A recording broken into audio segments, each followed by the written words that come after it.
Alright, so I'm here with Nick C after a legacy event at Good Games Brisbane, which you should definitely come to every Tuesday. And he's going to do us a deck tech for his Cloudpost deck, which I used in this event. Hey, how you going, Caleb? Okay, so this is my Cloudpost deck. I've been playing it for a while. It's a little bit different to regular Cloudpost lists, and the big difference in it is there's no dual lands in it. I found that I was losing a lot to wastelands, and I really just wanted to be able to get my basic lands out and sometimes just hardcast a Primeval Titan. I'm also running the Sakura Tribe Elders because in a lot of matchups they sort of just act as a time walk because you get to block with him, which saves you a turn, and you also get to sacrifice him and get a land. It works pretty well with the Brainstorms because it lets you stack the deck and sort of shuffle it away. So you'll see that I've got the 3 Candelabras. Yep, 3 Candelabras, very strong. Now, you can run the deck list without the Candelabras, but having the candles in there means that the deck can go off a turn earlier. Sometimes when you just get your Primeval Titan out, you'll go for the Eye of Ugin and some Cloudpost, and you can just start untapping it and casting your big dudes straight away. So I've got the land shooter package is the Sakura Tribe Elders, the crop rotations, and the expedition maps. They sort of get you any land that you need.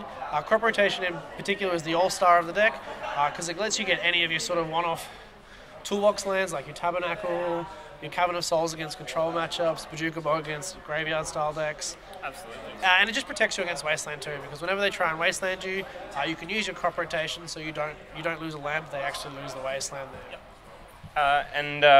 Notably, you've put in a Sundering Titan as well as an extra Eldrazi there.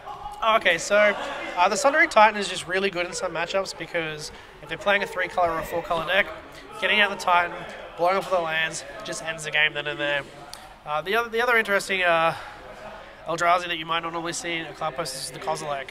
I just like Eldrazi. Having all 3 is good. Plus, it's got Annihilator, it draws 4 cards, it gets the job done. And sometimes you just need to draw into things like either your Ullamogs or your Appeals because there are just cards that you can't deal with. Yeah, absolutely. So that's a pretty big overhaul of this deck.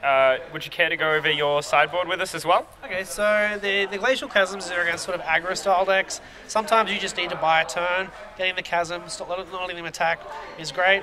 Plus it prevents all damage, so you can use it to best effect against like red decks and other style things like that. Vents are mainly for the sort of show and tell matchups, where you probably sideboard out your show and tells and let them do all the work, but it's just good to sometimes flip a Venser, bounce their Omniscience or their Emrakul back to their hand.